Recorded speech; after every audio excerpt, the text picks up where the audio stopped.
ساتھیوں، یہ ہمارا بھارت کے مسلمانوں میں لیڈرشپ ناپید ہے کہ سیریز کا دوسرا لیکچر ہے۔ ہم اس لیکچر میں مسلمانوں میں رائج خطرناک بے حسی کا ایک مختصر جائزہ لیں گے۔ لیڈرشپ ناپید ہونے کا مطلب ہے 1948 کے بعد بھارت کے مسلمانوں میں لیڈرشپ پیدا ہی نہیں ہوئی، یہ ہمارا کہنے کا مطلب ہے۔ اس کو ہم نے بہت ہی ڈیٹیل میں بیان کیا ہے پہلے لیکچر میں، آپ ہمارا پہلا لیکچر ضرور سنیے۔ ہم اس لیکچر میں مسلم دنیا کے بڑے بڑے سانحوں کا ذکر کر رہے ہیں۔ سانحہ کہتے ہیں بڑی تباہی کو، یعنی مسلم دنیا میں جو بڑی بڑی تباہیاں رونما ہوئیں، یعنی مختصر سا جائزہ لیں گے۔ اور سانحہ کو انگریزی میں کہتے ہیں کیلامٹی۔ تو شروع کرتے ہیں۔ پہلا سانحہ، فرسٹ کیلامٹی، اسپین سے مسلمانوں کا اخلاء۔ مسلم دنیا کے ایک بہت ہی باصلاحیت ملٹری جنرل طارق بن زیاد نے 711 عیسوی میں اسپین کو فتح کیا، اور اسپین میں مسلم دور حکومت تقریباً 750 سال رہا، اور بالآخر عیسائیوں نے مسلمانوں کا قتل عام کر کے باقی مسلمانوں کو اسپین سے باہر نکال دیا اور دوسرے علاقوں کی طرف ہجرت کرنے کے لیے مجبور کیا۔ اس طرح سے 1492 عیسوی میں آخری مسلمان اسپین سے ہجرت کر گیا۔ جب ہم اسپین کی تاریخ پر نظر ڈالتے ہیں تو پتہ چلتا ہے کہ مسلمانوں کی تقریباً 6 یا 8 ریاستیں تھیں، ان میں سے 2 کچھ بڑی تھیں اور باقی سب چھوٹی تھیں، اور ان حکومتوں کے درمیان وقتاً فوقتاً جنگیں ہوتی رہتی۔ اسپین کے شمال میں جو تھوڑی بہت عیسائی حکومتیں رہ گئی تھیں، وہ وقتاً فوقتاً مسلم حکومتوں پر فوجی چھاپے مارا کرتی۔ مسلم حکومتیں ان کا منہ توڑ جواب دیتی، لیکن یہ مسلم حکومتیں عیسائی علاقوں پر جارحانہ حملے کرنے سے قاصر تھیں، کیونکہ یہ عیسائی علاقے اونچی اونچی پہاڑی مقامات پر قائم تھے، اور مسلمانوں کو بہت ہی دشوار گزار گھاٹیوں سے گزر کر فوجی کارروائی کرنی پڑتی۔ اس طرح سے مسلم حکومتوں کو یہ ڈس ایڈوانٹیج حاصل رہا، اور عیسائی حکومتوں کو مسلم حکومتوں پر ایڈوانٹیج۔ شروع میں مسلم حکومتیں عیسائی حملوں کا کامیابی سے جواب دیتی رہیں، بعد میں غفلت کا شکار ہو گئیں، لیکن کچھ عرصے بعد یہ حملے شدید تر ہو گئے۔ تب مسلم ریاستوں کو شدید خوف کا احساس ہوا، اور یہ ریاستیں شمالی افریقہ کی مضبوط مسلم ریاست سے مدد طلب کی۔ مدد تو آئی، یہ شمالی افریقہ کی مسلم ریاست عیسائیوں کو کامیابی سے پسپا کر دی، اور ساتھ ہی ساتھ مدد کی تالیب اسپین کی مسلم ریاستوں کو خوب لوٹا، اور لوٹنے کے بعد اسپین کی مسلم ریاستوں کو عیسائیوں کے رحم و کرم پر چھوڑ کر واپس لوٹ گئے۔ جب اسپین کے شمالی حصے میں ایسابیلا یعنی ایک ملکہ تھی اور فرڈینینڈ ایک بادشاہ، جب دونوں کی شادی ہو جاتی ہے، پوپ کی بلیسنگ سے اور پوپ کی ہدایت پہ، اس کے آرڈرز پہ، یہ دونوں مسلم ریاستوں پہ حملہ آور ہو جاتے ہیں کہ اسپین سے مسلمانوں کا مکمل صفایا کر دیا جائے۔ اور یہ فرڈینینڈو اور ایسابیلا کی کمبائنڈ فوجیں یعنی مخلوط فوجیں مسلم ریاستوں پر شدید حملے شروع کر دیے، اور بالآخر اسپین سے مسلمانوں کا مکمل خاتمہ ہو گیا۔ مسلم حکومتیں اتنی خود غرض، دولت کی حریص اور نااتفاقی کا شکار کیوں تھیں، اور کیوں مسلمان خلافت راشدہ جیسی خلافت کو قائم کرنے کا تصور ذہن میں نہیں لائے، یعنی مسلمان خلافت راشدہ جیسی خلافت کو قائم کرنے کا عزم کیوں نہیں کیے؟ یہ بہت بڑی تحقیق طلب سوال ہیں، کیونکہ اگر خلافت راشدہ ہوتی تو خلافت راشدہ جو ہے نا، ہر چیز کو لاس اینڈ پروفٹ یعنی نفع اور نقصان کے ترازو میں نہیں تولتی، اور وہ ہر ایک مسلمان کی جان مال عزت آبرو کی حفاظت کرنے کا اور مسلم ٹیریٹریز کو کی دفاع کا ایک دینی فریضہ سمجھ کے انجام دیتی۔ لیکن ایسا نہیں ہوا، چونکہ خلافت نہ ہونے سے جب خلافت راشدہ بکھر گئی، اس کے بعد مسلمان کی طاقتیں بھی بکھر گئیں، تو ہم متحد نہیں ہو سکے۔ تو اس طرح سے ہمارا ایک زوال کا سمجھیے یہ بھی ایک بہت بڑا سبب ہے۔ چلیے اب ہم ذکر کرتے ہیں دوسرے سانحہ کا، یعنی سیکنڈ کیلامٹی۔ یہ ہے صلیبی جنگیں، جن کو انگریزی میں کروسیڈز کہا جاتا ہے۔ یہ صلیبی جنگیں شروع ہوتی ہیں 1096 عیسوی سے اور ختم ہوتی ہیں 1192 عیسوی پر۔ یورپی حملہ آور عیسائیوں کی یہ جنگیں تقریباً 100 سال جاری رہیں۔ سارا یورپ مسلمانوں کے خلاف متحد ہو کر آیا تھا، اور ان سفاک عیسائیوں نے لاکھوں مسلمانوں کا قتل عام کیا۔ ایک عظیم ملٹری جنرل اور کامیاب سیاستدان اور ڈپلومیٹ صلاح الدین ایوبی آخر کار صلیبیوں کو ہرا کر فلسطین کو آزاد کیا۔ فاتح صلاح الدین اپنے انتقال کے وقت اپنی وصیت میں لکھتے ہیں، میں دیکھ رہا ہوں یورپ کی ساری عیسائی حکومتیں عالم اسلام کے خلاف متحد ہیں، لیکن مسلم حکومتیں آپسی خلفشار کا شکار ہیں اور غیر متحد۔ چلیے ہم جائزہ لیتے ہیں تیسرے سانحے یعنی تھرڈ کیلیمٹی کے بارے میں۔ جو مسلمانوں پر خیر کی طرح ٹوٹ پڑا۔ منگولوں کے حملوں نے مسلم دنیا کے ایک وسیع علاقے کو تہس نہس کر دیا، کروڑوں مسلمانوں کو موت کے گھاٹ اتار دیا، اس لیے کہ مسلمان نہ تو اسپین کے سانحے سے کچھ سیکھے اور نہ صلیبی حملہ اور سے یعنی کروسیڈ سے کچھ سیکھنا چاہے۔ منگول حملوں کا عرصہ 1219 سے 1295 عیسوی پر محیط کرتا ہے۔ 1295 عیسوی میں منگولوں کی اکثریت اسلام قبول کر لیتی ہے، یعنی 76 سالوں تک مسلم دنیا کے ایک بڑے علاقے کو منگولوں کی تباہ کاریوں کا شکار ہونا پڑا، اور جو مسلم علاقے ان تباہ کاریوں کا شکار ہوئے وہ آج تک سنبھل نہیں پائے ہیں، جو کہ ایک مورخ کہتا ہے۔ اس بات سے ان حملوں کی شدت کا پتہ چلتا ہے۔ چوتھا سانحہ یعنی فورتھ کیلمٹی، مغلیہ سامراج کا زوال اور خاتمہ۔ مغلیہ سلطنت کا قیام 1526 عیسوی میں شہنشاہ بابر کے ہاتھوں عمل میں آیا اور 1858 عیسوی میں اس کا مکمل خاتمہ ہوا۔ 20ویں صدی کے عظیم مفکر ابوالعلا مودودی کچھ اس طرح لکھتے ہیں کہ اورنگزیب کو اللہ تعالیٰ نے دین کا گہرا شعور عطا فرمایا تھا اور ساتھ ہی ساتھ لمبی عمر سے بھی نوازا تھا۔ اس کے باوجود اورنگزیب نہ تو اسلامی خلافت قائم کرنے کے بارے میں سوچا اور نہ اپنی زندگی میں اسلامی خلافت قائم کرنے کی راہ ہی ہموار کیا۔ اورنگزیب پر دوسرے بادشاہوں کی طرح اولاد کی محبت غالب آ گئی اور ایک بادشاہ اپنی زندگی میں اپنا جانشین مقرر کر کے اس دنیا سے کوچ کر گئے۔ اس کے مرنے کے 50 سال کے عرصے میں تقریباً 12 بادشاہ تخت نشین ہوئے اور کوئی بھی ان میں قابل حکمران ثابت نہیں ہوا۔ ایک کے بعد دیگرے یہ تخت سے اتار دیے گئے۔ اس طرح اورنگزیب کے مرنے کے بعد مغلیہ سلطنت بدترین بحران کا شکار ہوئی، یعنی کرائسس کا شکار ہو کر ختم ہو گئی۔ مغلیہ سلطنت کا قیام 1526 عیسوی میں اور اختتام 1858 عیسوی میں ہوا۔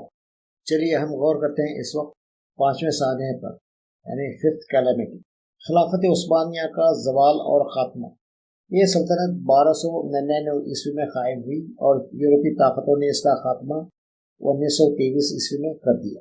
ویسے تو یہ خلافت عملی طور پر اسلامی خلافت نہیں تھی۔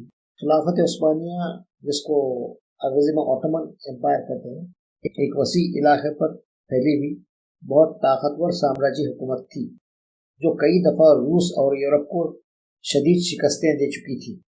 مسلم دنیا کی تمام ریاستیں اور حکومتیں اس کو اپنا سمبل کے طور پر SYMBOL سمبل کے طور پر اپنا سیاسی اور دینی مرکز تسلیم کرتی تھیں۔ اس طرح خلافت عثمانیہ کے خاتمے پر مسلم دنیا کو ایک بہت بڑا دھچکا لگا، یعنی بہت بڑا شوق لگا۔ خلافت عثمانیہ کے زوال کے کئی اسباب ہیں، ان سب کو یہاں پر پیش کرنا ممکن نہیں۔ خلافت عثمانیہ اپنے آخری دور میں بہت گہرے کرپشن کا شکار ہوئی تھی، اور حیرت اس بات کی ہے کہ یہ نام نہاد خلافت یورپ کے دہلیز پر واقع ہوئی تھی، لیکن یورپ کے صنعتی انقلاب اور سائنس کی ترقی سے غافل اور لا تعلق رہی اور ان میدانوں میں ترقی کرنے کی بالکل کوشش نہیں کی، بلکہ بالکل ہی بے حسی کا شکار رہی۔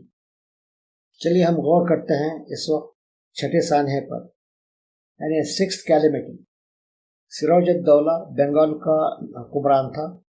بنگال ایک وسیع اور خوشحال ریاست تھی، فوجی طاقت کے لحاظ سے بھی یہ ریاست کافی طاقتور تھی۔ سراج الدولہ ایک نوجوان، ناتجربہ کار اور بزدل نواب تھا۔ تاریخی واقعات اس پر گواہ ہیں۔ آگے بڑھنے سے پہلے ہم یہ بتاتے چلیں کہ تاریخ کے مطالعے کا مقصد تاریخی غلطیوں سے سبق حاصل کرنا ہوتا ہے تاکہ ہم ان غلطیوں کو دوبارہ نہ دہرائیں۔ ساتھ ہی ساتھ دوسرا فائدہ یہ ہوتا ہے کہ ہم میں تخلیقی یعنی کریٹیو صلاحیتیں پیدا ہوتی ہیں اور اسٹریٹجک تھنکنگ ڈیولپ ہوتی ہے۔ اس کی غلطی یہ تھی کہ یہ اوور کانفیڈنٹ تھا اور ایک افیکٹو اسپائی نیٹ ورک تیار کرنے میں لاپرواہ تھا۔ انگریزوں سے میر جعفر کی خفیہ بات چیت چل رہی تھی اور اسے اس کی کانوں کان خبر نہیں تھی۔ جب اس کا مقابلہ انگریزوں کی فوج سے ہوا، یعنی دوسری دفعہ ہوا، پہلی دفعہ تو یہ جنگ میں جیت چکا تھا، انگریزوں کو ہرا چکا تھا۔ جب دوسری مرتبہ اس کا مقابلہ انگریزوں سے ہوا تو وہ ڈر گیا، بوکھلا گیا، جبکہ دوسری دفعہ سراج الدولہ سازش کے باوجود انگریزوں کو آسانی سے شکست دے سکتا تھا، لیکن اس میں حکمت عملی نہ ہونے کی وجہ سے جنگ ہار گیا۔ اس سانحے کی دوسری کڑی ہے ٹیپو سلطان کی انگریزوں سے ہار۔ ٹیپو سلطان کی ناکامی حد درجے بے وقوفی کی مثال ہے۔ یاد رکھیں، سراج الدولہ کی پیدائش 1733 عیسوی میں ہوئی تھی اور موت 1757 میں ہوئی تھی، یعنی یہ نواب 24 سال کی عمر میں انگریزوں کے ہاتھوں ہلاک ہوا۔ ٹیپو سلطان 1791 میں پیدا ہوا، شہید ہوا 1799 میں۔